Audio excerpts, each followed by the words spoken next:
Hello, my name is Dr. Julia Osman. I'm the director of the Institute for the Humanities, and I am thrilled to join you today. This is our program on censorship and the library. I'm here today with several librarians. We are very rich in librarians today in this room, and so I'm just going to take a second to introduce them. So first, I'm here with Dee Dee Baldwin. Dee Dee Baldwin is an assistant professor and history librarian at Mississippi State's Memorial Library. Hi, Dee Dee. Thanks for joining me today.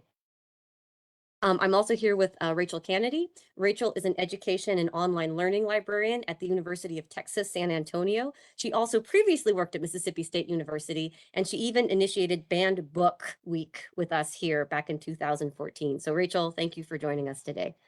I'm also here with Itasca Rosamond. She is a specialist with the Starkville-Octavia County Public School District, and she works with second through fourth graders in their library. And finally, I'm here with Philip Carter. Philip is the director of the Starkville-Octavia County Public Library System. He's also president of the Mississippi Library Association and the Southern Region representative on the board of directors for the Association for Small and Rural Libraries. So Philip, thank you for taking the time to talk to everyone today. And finally, I would be remiss if I didn't acknowledge Sam behind the scenes. Sam is from the College of Arts and Sciences at Mississippi State, and he is helping with the tech today, and we are very grateful for him. So thank you, Sam. The reason, before we dive in, I would just like to provide a very quick introduction. The reason why I thought this would be an interesting program to have for the Institute for the Humanities is because that while there's been a long history to book banning or challenges to resources or books in the library, there seems to be a very marked upswing in this over the past 2 years. The American Library Association reports that in 2022, there was 1,269 demands to censor library books or other resources, which is the highest number by far since the American Library Association started keeping track of these numbers 20 years ago. And of those demands, there were requests to move about 2,571 titles, most of them written for or about or by members of the LGBTQ plus community or about people of color. Some of these challenges come from organized censorship groups like Moms for Liberty, and they target local library board meetings in order to demand the removal of these books. Last year, we don't have the data for 2022, the most requested book to ban yet. We're waiting for that data for a few more days. But back in 2020, some of the most requests for books that they wanted to ban came for Angie Thomas's The Hate You Give, the graphic novel Gender Queer, and the book-length publication of the 1619 Project. And as I was doing a little bit of research for this program, I came across a New Yorker article written by E. Tammy Kim, who was talking about the libraries and bans and concerns about what the materials are in the libraries. And that writer pointed to kind of a sense of trust that's worn away between librarians and the public and local governments. And so I hope that providing an opportunity for librarians to talk about libraries and also an opportunity for anyone listening or watching to ask these librarians questions, we might be able to shore up that public trust a little bit more and talk about some of the concerns that are facing libraries today. So if during this program, if you who are watching or listening, if you have a question or a comment that you would like to enter into this conversation, just please type that question or that comment in the chat section that's beneath this video that you're watching, and I'll be sure to include it into the conversation. So without any more ado, thank you again so much, librarians, for joining me. And I'll just get started with an opening question. So what kind of censorship are you all seeing in your own community and across the United States, not just from an individual, but maybe from a local group? And I was also going to ask kind of what do you mean by censorship, or what kind of censorship do you face anyway? Anyone would like to take that one on? I probably have the shortest answer, so I'll just jump in and go first. I'm a university librarian, and they're not targeting us as much because we serve an academic community and more of an adult community. Um, but it's in the works. That's kind of like we're in the sites, but we're not having to deal with it much yet in the university setting. Okay. Um, Philip, have you come across any challenges to the Starkville Public Library, or what kind of things are on your radar in the various library organizations that you're a part of? We've had in this position and in a prior library system, I've had a few challenges. In Starkville, um, it's not been as many. But we have had things like last year we had a partnership project for a project called Lavender Project that actually brought a focus on LGBTQ materials. And we had just a little bit of pushback on that, but not much. We had some people who were a little frustrated by it. Um, and you see a lot of things when it comes to this kind of censorship. And in a prior dealing with some challenges to some books, we dealt with situations where people wanted us to either not just remove the book entirely, because ultimately in these challenges what we've discovered is that people don't actually want to be seen as book banners because they know what that title means. They understand the connotation that comes with banning books. So what they instead want you to do, what they ask us to do is, well, can you put that behind a case where people can't access it and they have to ask you for it? Or can you put a sticker on it to let people know what it is? And it's people don't think of these things when they think of censorship because they see that we have books on the shelf that have a sticker that says they're a Western, or they have a sticker that says they're a sci-fi novel. Well, the difference is that in these very sensitive topics of things like gender, sexual identity, sexual expression, and even race, it becomes kind of it's a way of intimidating people, actually. And there's actually been court cases that have said, adding prejudicial stickers to the spines of books that identify them as these sensitive topics is actually a form of censorship. So it's not as simple as just adding a sticker, because, and the illustration that I've used in the past, we don't live in a society where you're going to walk into a coffee shop carrying a book you checked out from the library and they're going to deny you service because you're reading a Western. But we do live in a society where you can be denied service because you're a member of the LGBTQ community. And Mm-hmm. so people don't want to walk around sometimes with that badge. And that's another form of censorship, not just banning books. We don't just see them being pushed out of the libraries. We're seeing where they want to put behind lock and key. But these activists say they are not banning books, quote unquote. I see.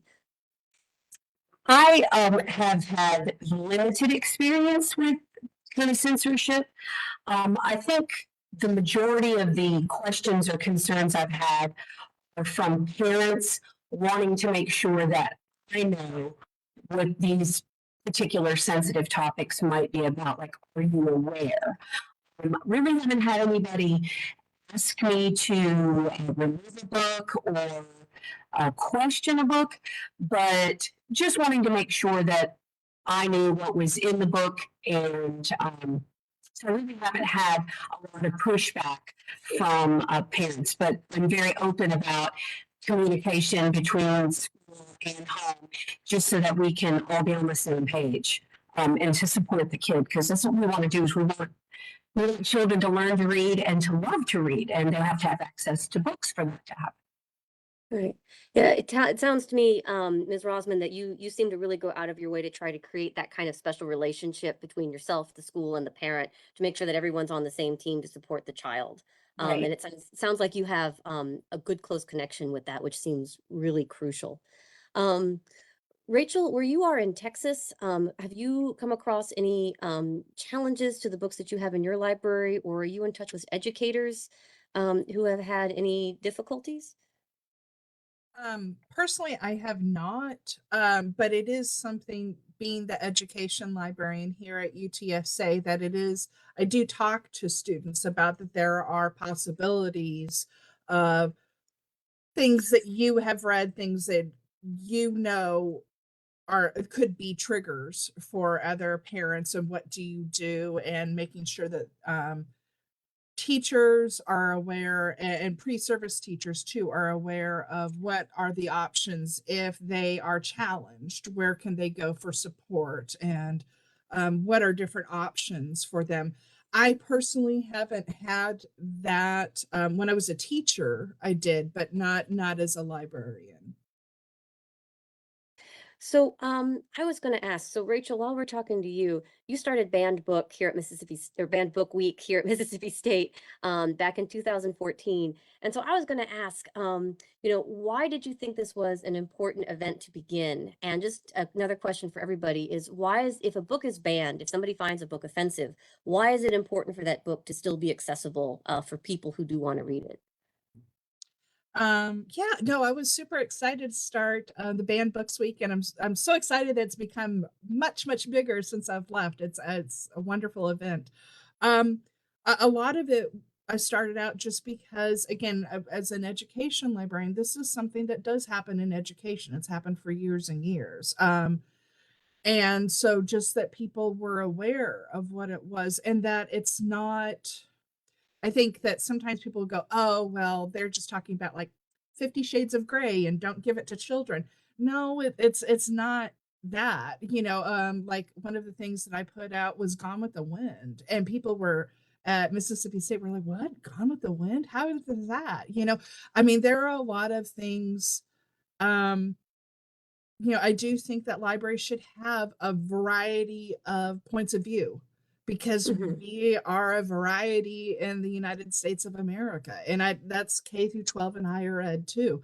And so having different points of view, even if you read it and you go, yeah, I don't really agree with that, but then you now have more understanding or more knowledge. And that doesn't mean you read something and you have to enact on that. You can read it and have the knowledge and then go, yeah, no, I don't agree with that. And that's okay too, because for Mhm. every time you don't agree with that, there are other people who do, and it validates them. And I think all of those points of view, when looked at respectfully and kindly, we make this beautiful quilt together from all of those things. And so we do need to have a variety of books. And like Dee Dee said, in academic libraries, there's more of an emphasis on pushing those boundaries intellectually. And so it's slightly different than K through 12 in public libraries. But even still, I think that those, you need to have a variety of points of view in them as well.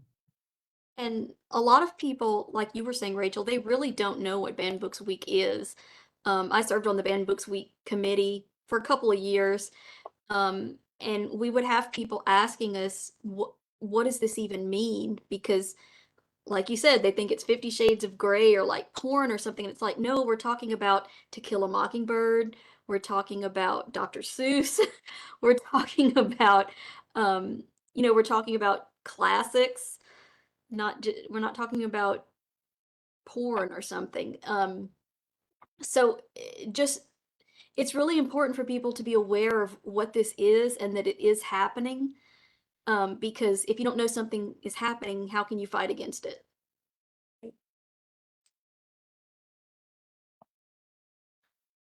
And well, just pushing on a little more is that we're seeing more and more political pressure on this on the concept of what these books are, and there's a rhetoric that's being used. For example, Tennessee just sent a bill to the governor's desk that would literally make it a crime for publishers to knowingly distribute quote unquote obscene materials. Well, if you look at just the books that have been banned in Tennessee in the last few years, or the most challenges. There's a big thing we need to talk about, the difference in banned, challenge, and censored. But you look at some of those books, they use the terms like sexually explicit materials, or they talk about pornography or the sexualization of children, but the books they're banning are things like uh, a book on seahorses. There's a book on Martin Luther King Jr. and his march to Washington. Mouse by Art Spiegelman. They're using intentionally vague language to target books that are challenging. They challenge. They're difficult topics. They're hard to talk about. It's not easy reading. We're not we're not banning they're not trying to ban these books that are just happy go lucky and everything's good and hunky dory. They're challenging these books that actually push at some difficult to talk about topics, and they make it very hard for us. And we're seeing bills at the state level, and now there's a federal bill that's trying to make it a felony for publishers to distribute certain books to libraries. They're literally making it a felony, enforceable by hundred up to $100,000 fine for selling books to libraries if they decide that they are obscene. And So it's scaring librarians, and that's kind of the intent. Like they're very intentionally vague because they want librarians to question, to over question whether or not, you know, they should buy a certain book. That they want this uncertainty to exist, and this kind of fear. It's intentional. Mhm. Yeah, so it's a way of intimidation Yeah, for yeah. librarians. Yeah. Um, if I can, so we're getting some questions on the comment section underneath this video, and I'm going to start asking those questions. So if you're out there and you have a question, please put it in. We'll definitely include it in the conversation. Hey, So Julia, before you go to that, just while we're yeah, talking about the intimidation, I think it's really important to talk about some of the extremes that some of these groups are going to intimidate librarians. In Idaho, they actually had armed members of the community show up with firearms at the library board meetings to intimidate the librarians into banning books in their collection. It's all this big multifaceted intimidation tactic to force books out of libraries that they don't agree with the perspectives or the point of view on. It's really, really challenging, and it's getting harder and harder for librarians to navigate these very difficult waters. it just seems so innocuous, you know, that you take guns to a library board meeting because you have this image of the librarian as this nice, you know, sorry, Philip, but as this nice little old lady with glasses who goes, you know, like that. And, you know, apparently the librarian has something at her disposal or at his disposal that is so powerful and so overwhelming and so terrifying to these folks that they feel the need to bring guns to a board meeting. Well, Which now we're is, groomers, Julia. We're groomers. yes. Oh, yeah. I mean, can you tell us what you That's mean the by new that? topic. What do you mean by groomers? For those not familiar with the term. Well, there actually is a real meaning to that term, but it's not what they mean when they call us that. Mhm. There's this new popular usage of that where any kind of talk about sex or gender or sexuality with kids is grooming them. It's really a misuse of a real term. There are children that are groomed to be sexually abused by adults, but they've co-opted this term and they're using it for any adult who tries to teach kids just basic gender and sex education. So even just kind of basic body information Oh is, yeah. this is the kind of thing that librarians are intimidated and feel that they have to avoid um, because of the people bringing weapons and And legislation and things like they're that. calling librarians and emailing them and they're saying, you know, you're a pedophile, you're a groomer. Like it's gotten really, really ugly. Hmm. And So again, like what she's saying is these are books on the reproductive system. So you can show your child, I'm pregnant and this is what's going to happen to me. And it's These are books that are even intended to help parents explain things to their children in their absolutely, own way and absolutely. give the parents a resource. Um, so I've got so many questions coming in to our Facebook. I feel like I would be neglectful if I didn't get to those, and they're very much related to the conversation that we've been having right now. And so I'm just, it's just on the, since we've been talking about kids just in this last little bit of the conversation, I'm just going to go ahead to that top question, which is how do K through 12 public school districts choose what goes into each school's library? So how do librarians, I guess especially school librarians, make those decisions? So I guess I can address that from my particular standpoint. We look at a variety of information in looking at adding to our catalog.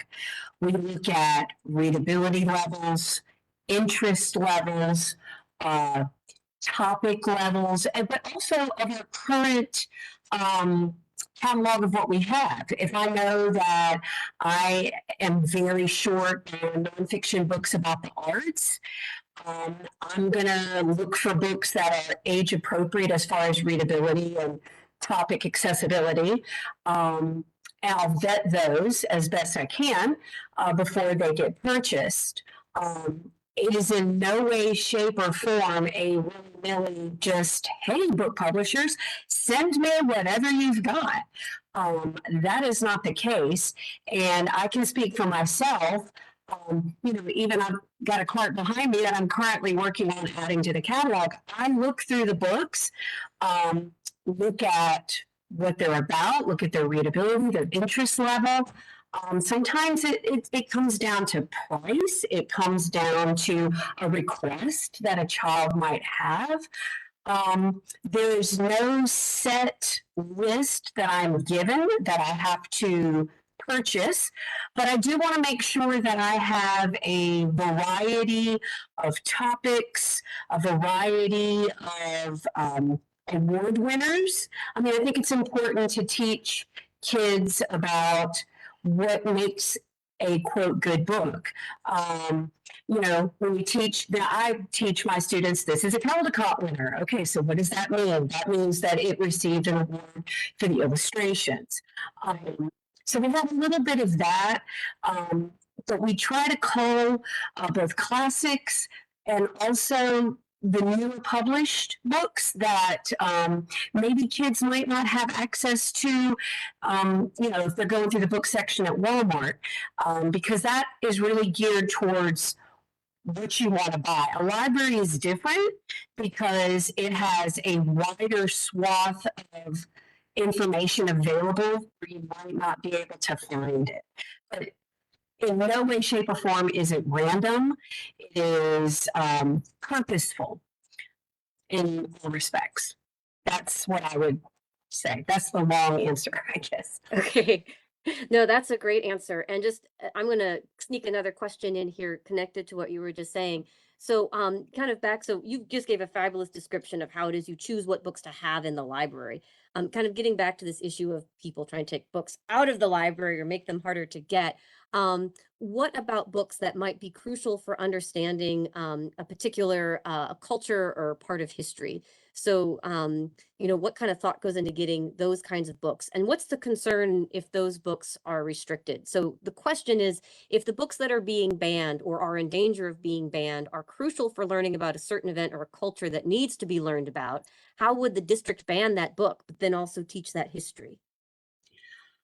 Okay, so I'll just address that by saying we have a set of standards, K through 12, that we have to follow throughout the state. So if it's something that is critical to understanding of a particular standard, then the library should have information about that topic for the students' use, because in addition to topics, there are also standards. I have library standards that are separate from content standards. Mine are more general and not topic related, but mine are more about how to research. How, if you have a question or if you want to know more about a particular topic, how to go about finding information for that. So I would say if it's a sensitive topic and it's in the standards, then the school should have that information available because the state mandates the standards and the public school libraries are also funded by the state. If it's a topic that we don't have information on, then I can do the go-between of seeing if I can locate information and or point them in the direction of, say, the public library or a network of librarians around the state to get information for that topic. But again, you're going to be hard pressed to find a large library that is a K through 12 public school. So you're looking for stuff.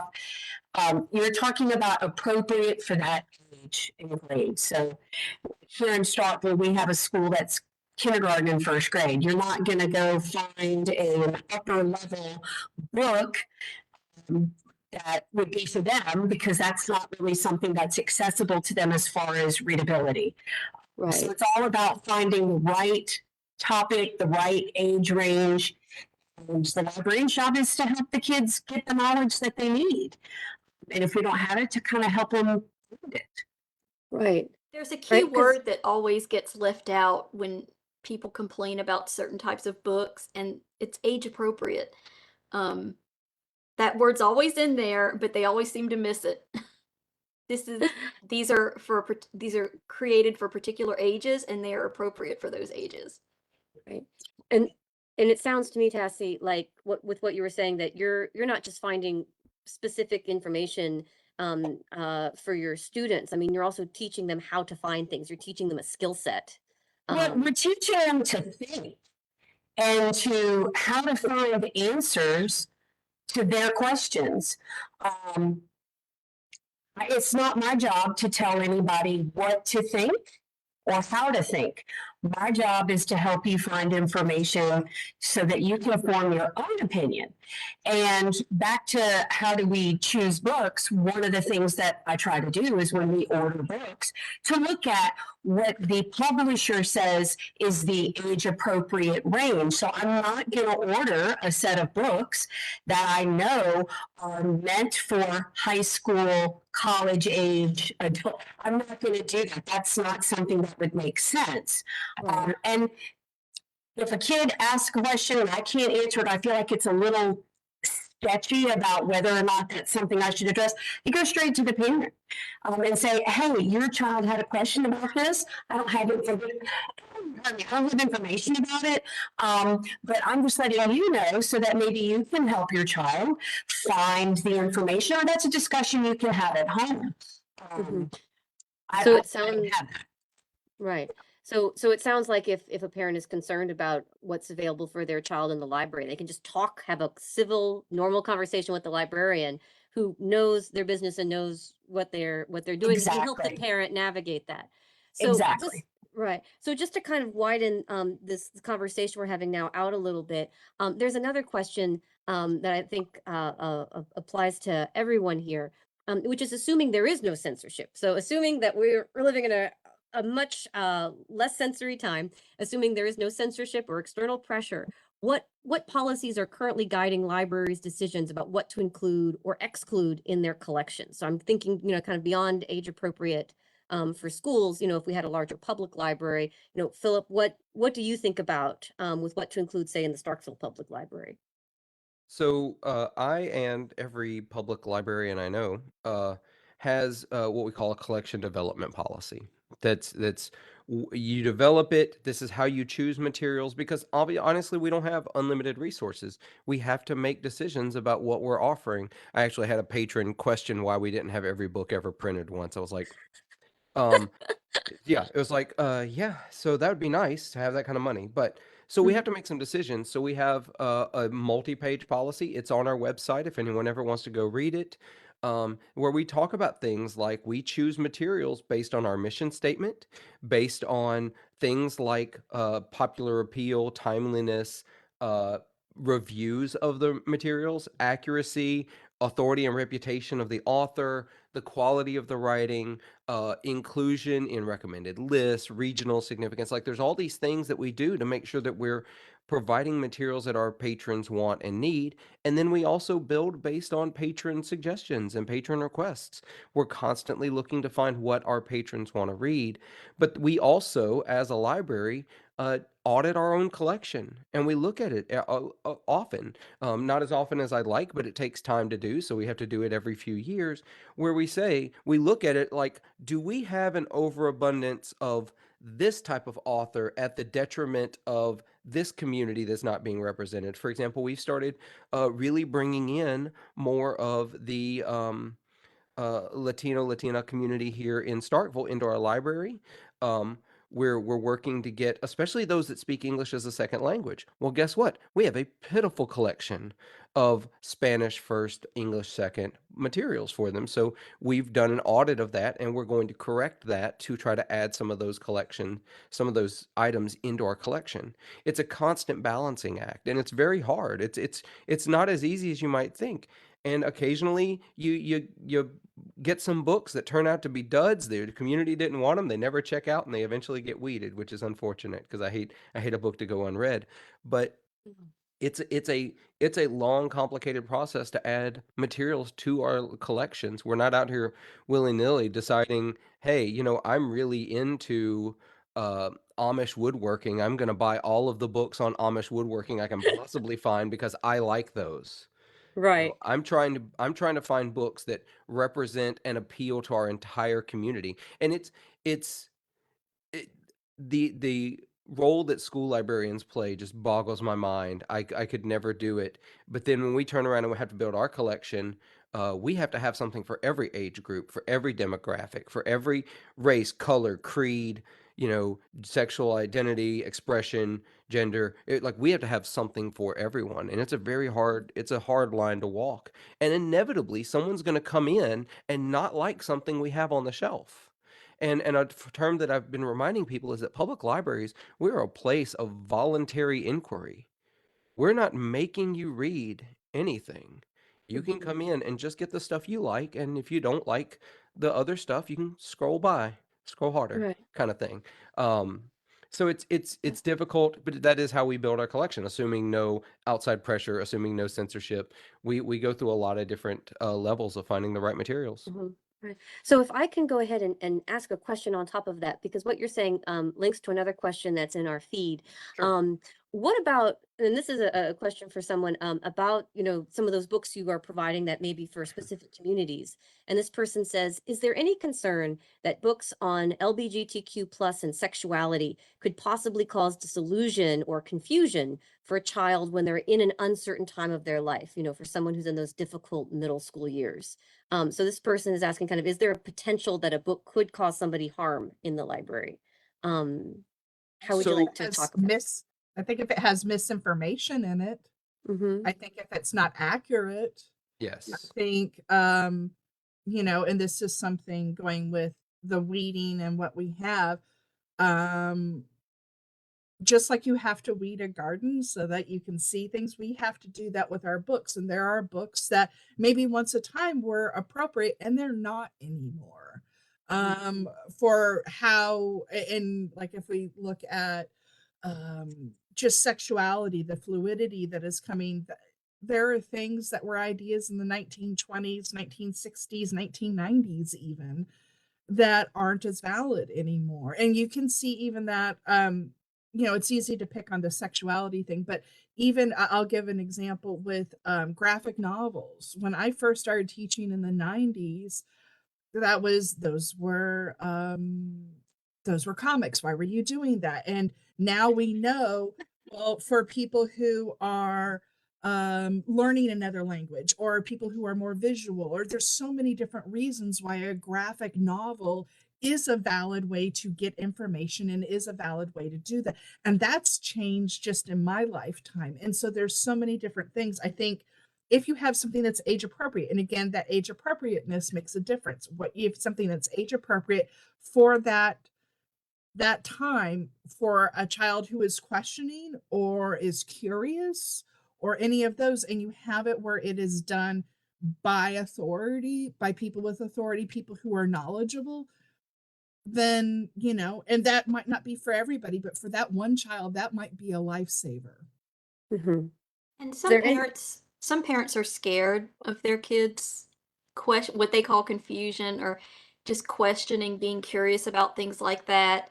Um, but it's sort of a normal part of growing up, is figuring that stuff out. It's going to happen either way, I would say, and there's no I can't see how it would cause harm to learn more about yourself, or figure out more things about yourself. Um, my niece is in middle school right now, and the stuff she talks about is different than the stuff she used to talk about. It's like new drama. It's kids that she knows that are trying to figure out if they're like straight or bi, or she's using words like pan, and my little Wow. niece. Um, and that's just something kids do when they're in middle school. It's normal, and I think it's actually a good thing that we're providing more room for kids to do that these days. Like, instead of just shutting stuff like that down, that we're helping them to understand that there are other ways to be. Um, and kids are actually fine with that. It's the adults that are scared of it, I think. Yeah. To build on that a little bit, and in a public library, we can't there's only a few areas where we have to really consider age appropriateness, because we have a children's section that covers a broad range of ages. And as we've talked about, kindergarten through first grader is very different from a fourth or fifth grader and what they read.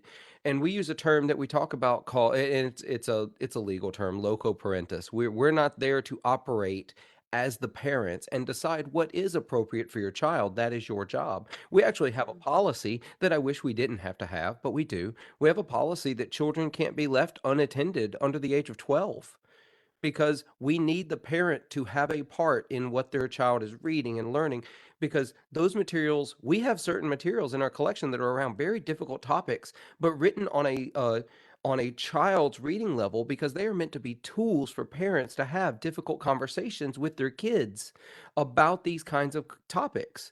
They're not there to try to um, sway your child into thinking one certain way. They're there so that the parents who are comfortable and want to have that conversation with their kids have tools available to help them do it. Mhm. 100%. And that's the big deal. That's what we work to have. And just to add on to the graphic novel, I found that also graphic novels are a great way to get a kid who doesn't like reading to start to understand that reading's fun and can be great. I was that kid who read way more comic books than he ever read novels or books of any kind. I grew up a massive comic book fan. I found myself at the gas station that still sold comic books back then, buying, saving up my change so I could buy whatever the newest comic books every week were.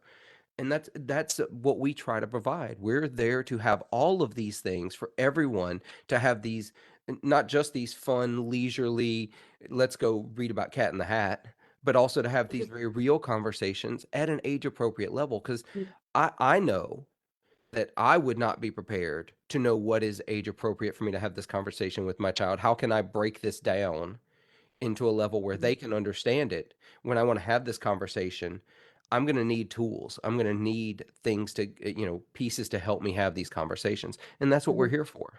Yeah. Well, and I was going to say, it's just important that children from little to big see themselves in literature. Um, Earlier you had asked, like, what are some things that we're adding to our collection? I'm looking for books that have people of color as the main character, or children's books that are written by people of color.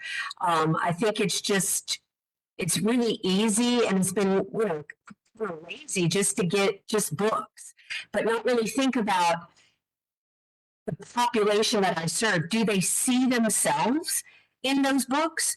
Because that's very empowering, and it helps you make more sense of the world if you can see yourself as part of something bigger. Because let's be honest, a lot of kids don't get to travel, and or people in general don't get to do what they would like to do and go where they would like to go. So one of the ways you can broaden your life is by reading about it. You got to see that you can be the star of that. You can see yourself in a book.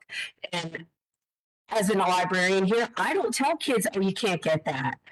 Briefly, that's not a good idea to read that. If you want to check out Harry Potter, go for it. I'm not going to tell you, you can't read that, it's too hard for you. Oh, that's not appropriate. I'm just not going to do that. You need to be able to find yourself in a book. All kinds of people need to find themselves. I just want to put that out there. No. And I think one thing to piggyback off of that, you were talking about Caldecott books, and Caldecott Newberry have been like the gold standard, but there's so many more award-winning books now. The Coretta Scott King. I mean, there's lots of new.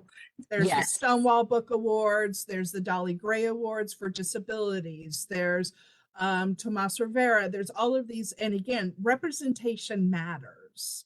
And it matters to the child who is being represented, but it also matters to the child who it's going to open up their perspective of like, oh, I didn't realize this. And so having all of this, as much as possible, again, like what Philip was saying, we don't have unlimited funds.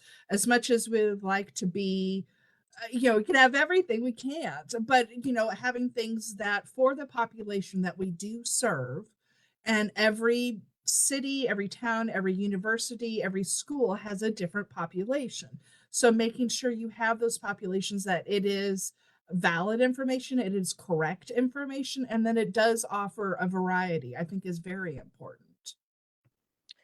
So I'm gonna enter into this conversation now with two questions that are kind of opposite questions, and let you see if you want to tangle with those. This has been a fabulous conversation so far, by the way. I'm having all these wonderful flashbacks because I was one of those kids who loved going to the library, and loved finding myself in books. That was very important for me growing up.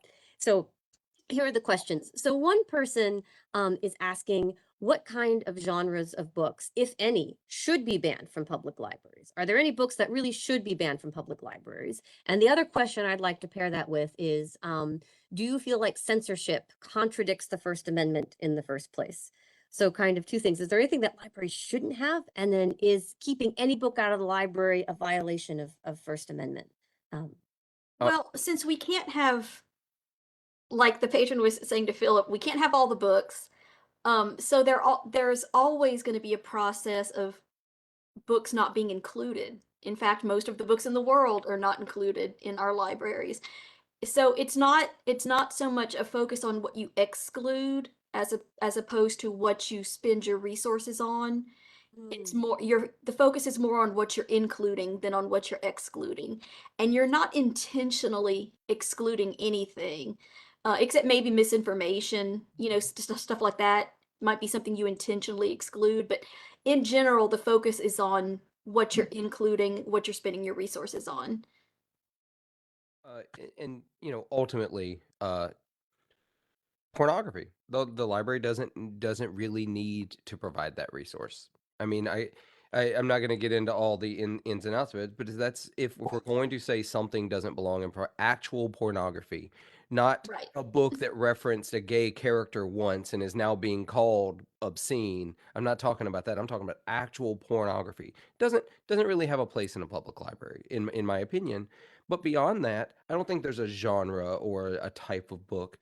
Dee Dee's got it exactly right. We really got to think about it in the inverse because we can only include so much. It's more about what can we include that is needed by our community rather than what can we exclude. Yeah. So, and what I'm getting at too, or what I'm hearing too from y'all is that each library really takes its community and the community's needs to heart. And in, the central consideration with what kind of books, of all the trillions of books in the world, you're going to choose to be readily available kind of for your constituencies. Yes. So yes. Okay, so moving on to a few other questions that have since popped up in terms of all of this discussion that we heard at the beginning of this conversation with, armed threats to librarians at library board meetings and concerns about legislation and things. Someone is asking, are threats to withhold funding, like in Ridgeland, Mississippi, or to defund public libraries entirely, like in Missouri, are these anomalies? Or are these really part of a larger trend that we are seeing growing? I think it's part of a growing trend. Yeah, it's a Oh, trend. oh, Yeah, Unfortunately, I think that there's so much fear right now that's triggering that, and it's something where everybody's passionate about books. I mean, all of us have read at least one book that like affected you, or right. one something, and so I think that there's so much fear of so many things that we can't control, fear of the unknown, fear of other things. But I think it's not a good trajectory. I will say from what I'm seeing, it's not a positive trajectory. Yeah. And I do want to back up just a tiny bit, because you did ask a second question that we didn't cover. Do we believe that censorship is a violation of the First Amendment? And I do think it is. It's absolutely denying access to viable resources for a community that represent that community. And that's a big if, that's if the library is developing the collection in the way that it should be developed for their community, for the people they serve and who they're working for. I provide materials in the public library for all of Oktibbeha County. And that's a very wide range. And we have 3 libraries here, and the community in Starkville and the community in Sturgis and the community in Maben are very different communities. Now, they all have access to all of the books, and there's a little something for everyone in all of them, but I know that in one branch that their patrons and their community are really into this type of book. I'm going to probably buy more of that thing for that community. Um, and if you're doing that and you're representing your community, then censoring those books, especially if they're needed, is absolutely a violation of First Amendment and denying them that. Yep, that's a great way to phrase it. You're actually withholding things that somebody needs. You're keeping someone from getting something that they need. Yes. So considering that this is because it also sounds like I get nervous reading about all of the challenges that libraries are currently facing, in addition to all the difficulties of having to try to develop a collection and run a library in the first place, because it's not an easy job to begin with. But with all of these challenges on top from legislatures and specific groups that are targeting libraries, another question that somebody has is, how does a single librarian begin to push against such partisan pressure while remaining on the surface politically neutral, or a political independent, as the person phrases it? Join your state library association. Join your regional library association. Join your national library association. Even if you don't join, if you're not a librarian even, and you want to help push, join those associations. Those are those are the organizations that are doing the work on behalf of libraries and librarians. And it allows that solo librarian, which in my work with the Association for Rural and Small Libraries, I deal with a lot of libraries that are solo librarians. There's one person that operates this library 5 days a week. That's it. That's their entire staff. Um, Oh, and what can they do? Well, they can lend their arm, their voice to a bigger voice. And that's the only way to really be heard in those kinds of positions. And I really encourage everyone to do that. Join, get active, get involved. Just Sam, pay attention. Mhm. Pay attention to what's going on. Because these groups that are doing this stuff, they are paying attention and they're showing up at school board meetings, they're showing up at legislature, they're showing up and doing this. And if people don't show up to counteract what they're doing, they're going to succeed. So people have to work up the, whatever it takes to. I know people are busy and there's lots of stuff going on in the world, but if libraries are something that you particularly care about, then you do need to pay attention to what's going, like show up to school board meetings. If you find out something about the library is going to be on the agenda at a board of aldermen meeting, show up for it. So pay attention and show up as much as you can. Okay, And I that's go ahead, piggybacking Rachel. on that too is that no longer can we say, oh, it's just this one crummy state that has this problem. It's everywhere. It's in every single state that there have been bannings or challenges and censorship.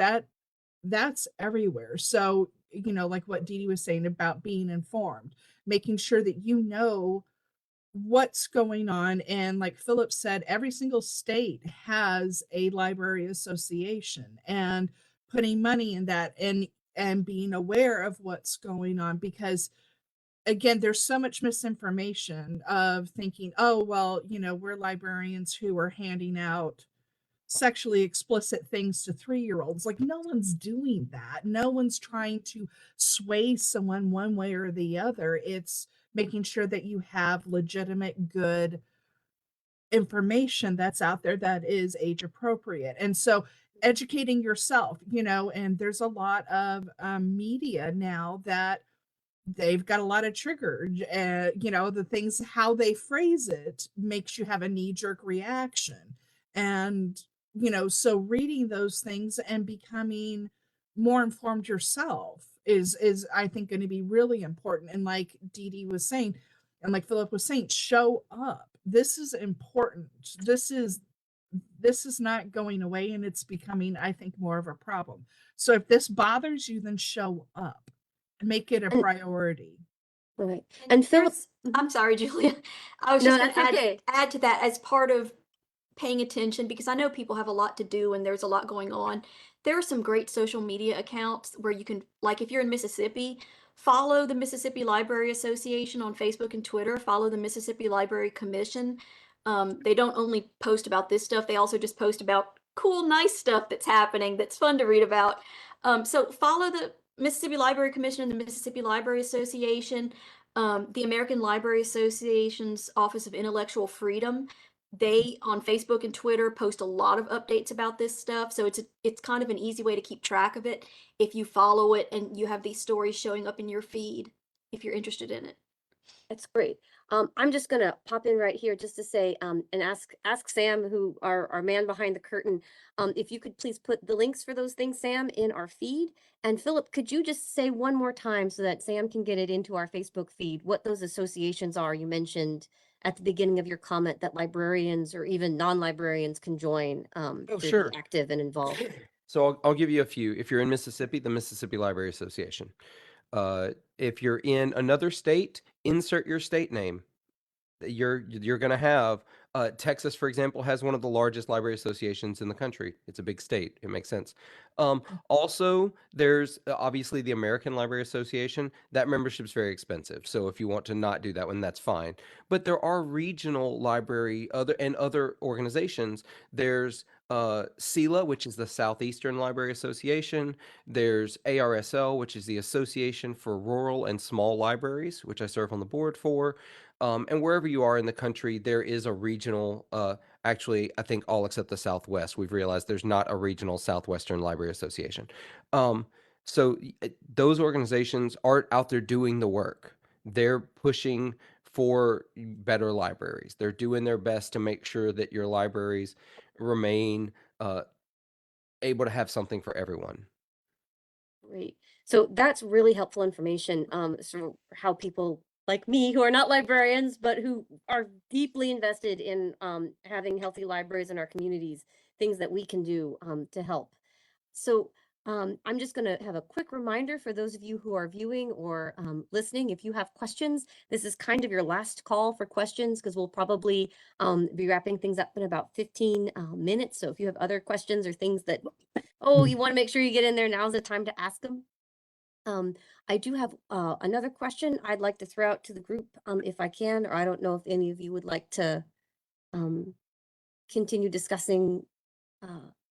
Okay, so the next question I'd like to throw out there goes back to something that you all have been talking about, which is first of all, I'd just like to highlight that there's been a lot of concern that I've read about from groups that are challenging libraries saying, hey, if you have a book that has adult content, any 4-year-old can go grab that off the shelf and learn terrible things. And Philip, according to what you were saying, no.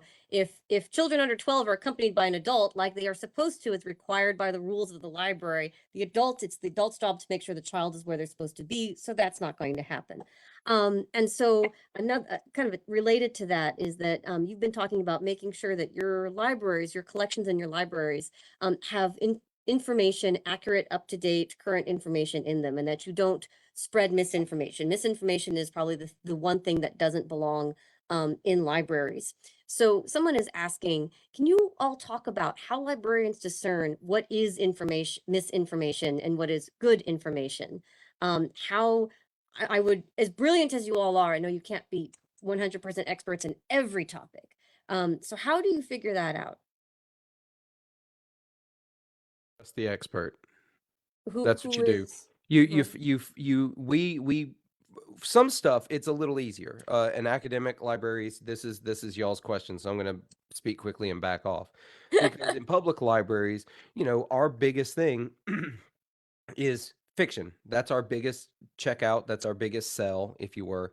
So it's a little different dealing with misinformation in fiction because you're talking about fictionalized stories. But when you're building collections for nonfiction, you're right. It's impossible for you to be an expert in everything you're building a collection for. So you have to trust reviews. You have to trust trusted publishers. You have to trust trusted authors. You've got to trust the experts in the field and find these publications that give you these lists to help you build out your collection. Every good bookseller that we buy from offers services where you can find lists, you can find reviews, you can find all these things. And there's a bunch of other book list, obviously New York Times, although people just buy their way onto the New York Times bestseller list. That's a other conversation for another time. But you trust these reviews to get you the information you need to build an accurate, well-rounded collection. And just like with the other thing, the focus is on inclusion. So you're not so much hunting down misinformation to exclude as you are hunting down, like Philip said, you're hunting down the good sources. In an academic library, we're looking at university presses. We're looking at, trusted sources. We're not going to buy a book about ancient aliens building the pyramids. Good. Good. Thank you, Dee Dee. Unless you work for the UFO Museum and Research Center in Right. Roswell, New Mexico, Right, which is a right. great library. I encourage everyone to visit it. That sounds fun. Right. So again, you're definitely doing things for your own community. Exactly, yeah. Yes. Yes. That library Whereas sounds awesome. Yeah. Whereas I That's wouldn't want, cool. as a history professor, I would not want my students reading about how pyramids or how aliens built the pyramids. Well, we have library standards, K through 12, and that gets into how to determine whether or not a source is reliable. So again, as you get older and you're doing more in-depth research, that's something that public school librarians can do, is to teach. Okay, so you have this book. Does the author cite where they got their information from? If not, it could go either way. So, I mean, we're trying to, and I'm talking as a public school librarian, we're trying to help children of all ages think for themselves and make their own decisions about the world based on factual information, but also teaching them that they have a part in determining whether or not that is valid. Because just because you say it doesn't mean that it's true. I don't talk to the kids about that all the time. So we teach that so that when they get to the older grades, they can assess for themselves. Is this valid? Do I have a question about this? Can I go back and check the resources? Make that decision for myself, not just somebody's feeding me this, this is the truth. Here's the information, what do I think about it?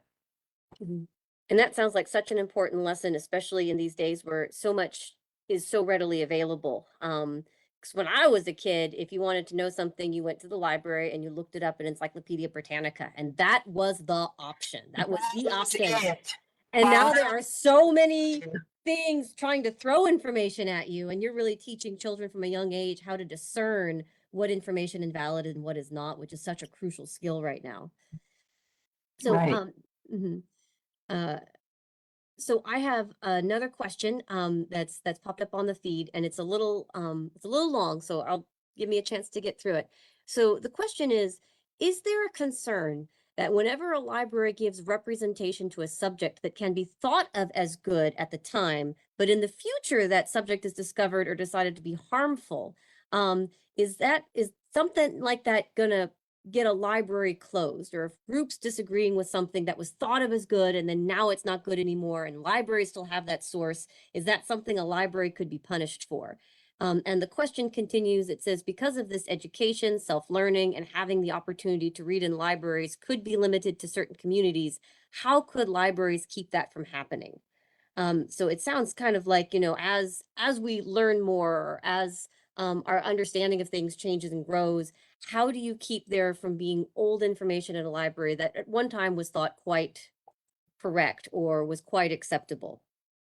Well, I can say this because I did both a weeding project at Mississippi State with the juvenile literature and at UTSA with the juvenile literature. So I can talk about, there was a lot of stuff at both universities that was, how do you teach this? Now I'm going to give an easy example. They had the old floppy disks, and this is what a computer was. Okay. So, in the 70s and 80s, that was amazing. But now the kids have laptops and Chromebooks and iPads. So, like, that's an example of, that's why you have to go through, like what Philip was saying, of making sure you're refreshing it, making sure, computers are really easy because they become, as soon as the books are published, they can become obsolete because things change so quickly. But like I said, that's computer. But in terms of, there were also things that, of what people thought about indigenous populations in the 70s. And I know that's something that I have struggled with, because I don't want any pre-service teacher taking this information and going into a classroom with it. But there might be history students who want to read the misinformation that was. So there is that, there are different things, and this isn't in an academic setting of this is wrong, this wasn't correct, or we know now it's not correct. At the time it was considered that. But I think that that's, so removing those things or making sure that they are put in a place where if there is someone researching it, that's different than someone going into a classroom or going into their house with that information.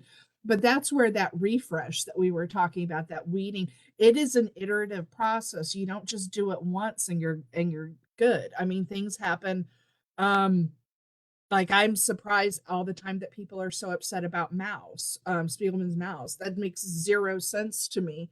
But there are so many people who have got so many ideas, and so you have to make sure, okay, well, if you were interested in Mouse, then here are some other books that will help increase your understanding of those topics, or those things, and just making sure, there's so many things out where people, even just people questioning the Holocaust and things like that, of no, and again, I think that this is the biggest tackling misinformation, making sure that we do have things out there that are correct. I mean, I think that that's the key part of it, is making sure that it's not intentionally wrong, and being aware of things that were published decades ago that might have been correct then. I mean, we are a fluid culture too. We change all the time.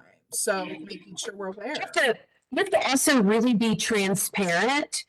Um, you know, libraries reflect your population, and your population is always changing. And so what was okay 30 years ago may not be okay now. And it's okay to talk about how things were different then and we know better now. So if we know better, we're going to do better. But being very transparent with your students, with your families, with your community, saying, this is not okay. Your grandparents or your great grandparents may have thought this or that, and may have read books about that, but we know more information now. So we have to change our collections to reflect best practices now. But being transparent about the changes, the positive changes that have got us to where we are, I think that we deserve to be, the families deserve to be transparent, like, don't hide it. This is what we have, this is why we have it, and go from there. And you can enjoy things while still recognizing what's problematic about them. Like, a great example of this is the Laura Ingalls Wilder books. Those have very problematic content about Native Americans, but people still read and enjoy those books because they're good books. So you can, and actually, I think it's a learning experience, especially if parents and teachers, while you're reading this with your child, say, by the way, you notice how she's talking about Native Americans here.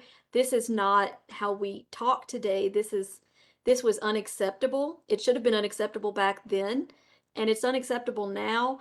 And just as a more recent example, I'm gonna bring my niece into it again. My niece and I love watching Friends together. And Friends is a really fun show to watch, but sometimes it's like, oh, that was, and I'll talk to her while we're watching. I'm like, oh, that is so sexist. That is so racist.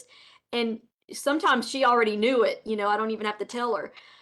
So you can still enjoy those things and also use them as an opportunity, as a teaching and learning opportunity.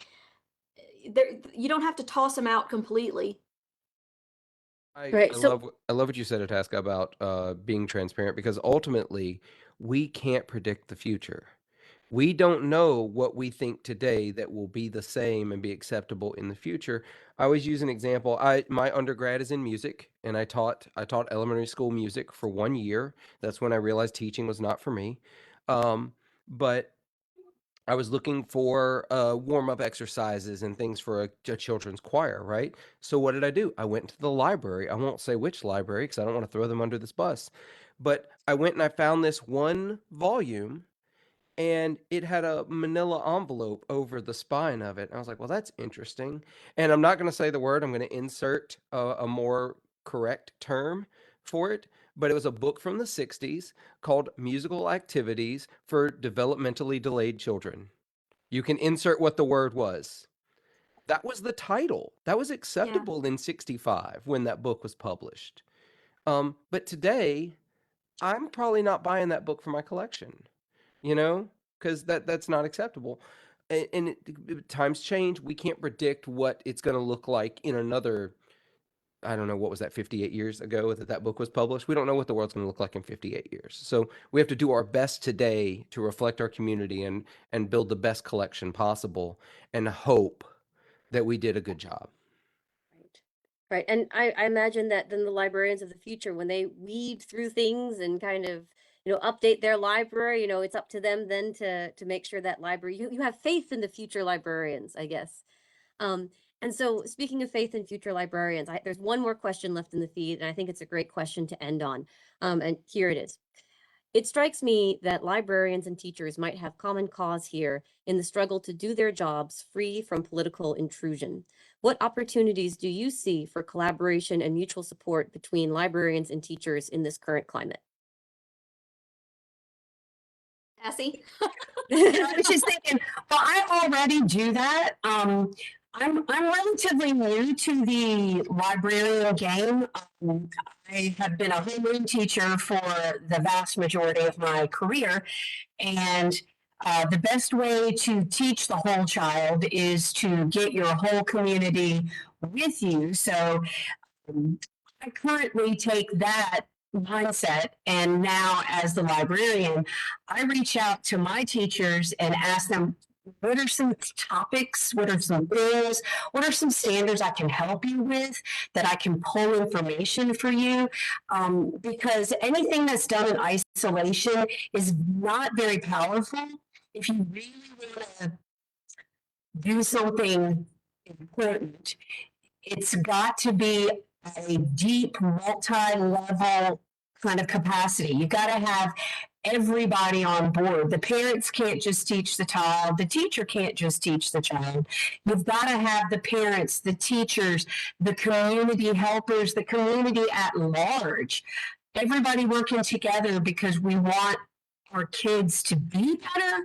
So by not working together, we're kind of doing a disservice. So know that that's where the powerful lessons come in, whether it's from a book or from a life lesson learned.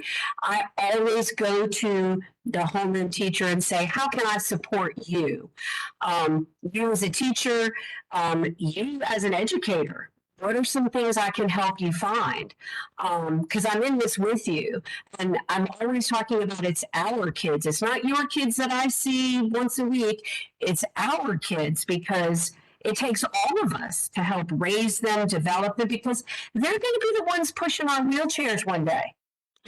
It's So I want to make sure that I'm doing my part, so that when I'm in the wheelchair and they see me, they're not going to be like, yeah, let's just take her over the cliff because she was a lady that wouldn't let me read something I was interested in. That was somebody who invested in me as a person, as a student, as an educator. So I think that we are doing a disservice if we don't collaborate. You have to, in order to reach the whole child. It takes the whole village. Well, and this is something as an education librarian that I push all the time. I pushed it at Mississippi State and I push it at UTSA with the pre-service teachers, is talk to your librarians, talk to your school librarians. And that was something I said, admittedly, I was not good at that when I was a teacher. You get pretty myopic in what you're doing. And I said, I would have been a much better teacher, I know, if I had included my librarian more. And you do need to, because there are so many things you just don't know. And librarians, we know different things than y'all know. And so being able to be a part of it is a collaboration, it is a partnership. It is something, we are all on the same side. It's not one versus the other. And there are, and again, this is K through higher ed. There's a lot of forces that are out there that are negative. And so making sure we work together for what is going to be best for the students, for the population, for all of those, everyone benefits from that. So we have to be, yeah, having those conversations, working together, realizing it's a partnership, realizing all of that. I think pushing it even further back, I know the term, I think political intrusion was the term used. Pushing that partnership back, it's gotta go that far too. It's gotta go up to your. Now I'm very lucky to be the public librarian in Starkville, Mississippi, and Octavia County, because we have a very supportive board of aldermen, a very supportive board of supervisors of public library and what we're doing. And I feel like we have the relationship that a lot of other librarians need to have, not just teachers, librarians, community, but also those decision makers, those funding authorities, those people who are representing the people of your community. I feel like it's, remember we were talked about earlier, when selecting materials, trust the experts. What we need is we need legislators who are able to trust their librarians, that they know this field that you don't. You haven't been in this. Yes, you have your opinions and your items, like your concerns, but you need to actually listen to those on the boots on the ground doing the job, that actually do the work and see the people day to day, that see the numbers and see the materials and see the needs of our community, and trust them that they're doing the job. And I think we can build this trust relationship. This may be pie in the sky, this may be rose colored glasses, and probably is, but that's the kind of partnership that needs to happen from the top down all the way through. Trust the experts, trust the people that do this job, and then you can have these really harmonious, really fruitful community building uh environments, where, because I've yet to see a thriving community and a thriving school system that didn't also have a thriving public library and public library system. They go hand in hand. They all build on each other. It's all about building well educated, well connected, and well uh, community centric minded people, and that's what we've got to work harder at. And I really need our legislators, and other states legislators, to meet them on this. All right, so trust your librarian. And I'll also just say the obvious out there is that y'all didn't become librarians overnight. You didn't just say, hey, that looks like fun, and just walk into a library building and say, I'm a librarian now. You all went through a fair bit of education and training and graduate work and things, in order to get that highly vaulted position of librarian. Um, so thank you very much. Well, that was our last question in the feed. I think that's a great note to end on. Thank you all so much for giving of your time to take part in this event and to be so open and discuss these things with the folks who are watching and with me. I'm really excited now. I think I should also just kind of give a quick shout out that there is a library fundraiser happening soon, isn't there, Philip? Can you just briefly talk about that? Sure, very briefly. Literally next Saturday. So next week is National Library Week. So this was timed very appropriately. It is the week where the nation puts its spotlight on libraries, and we get to actually kind of talk about the amazing things we do. And so next Saturday here in Starkville at the Starkville Public Library, we are having what's called the Grape Gatsby. It is a wine, food, and music event here at the Starkville Public Library. Tickets are $25 in advance, $35 day of. There are sponsorship opportunities if anybody is interested. We'll have live music, food from multiple restaurants around town. There will be wine, beer, and water and soda for those that are not alcoholically inclined. So I hope everybody comes. It should be a good time. It was a great time last year. We had about 120 attend last year. So And I want to Wonderful. put a plug out that there are options here in San Antonio and in Texas too, because like Philip had said, that this is everywhere, that this is, and I would certainly be going to that next week. I hope you guys get a great turnout, because that's wonderful. Yes, so if you're in Starkville, look for the Great Gatsby at our local public library. Go support the library. If you are not in Starkville, find your public library, figure out what they're doing next week for Library Week, and participate.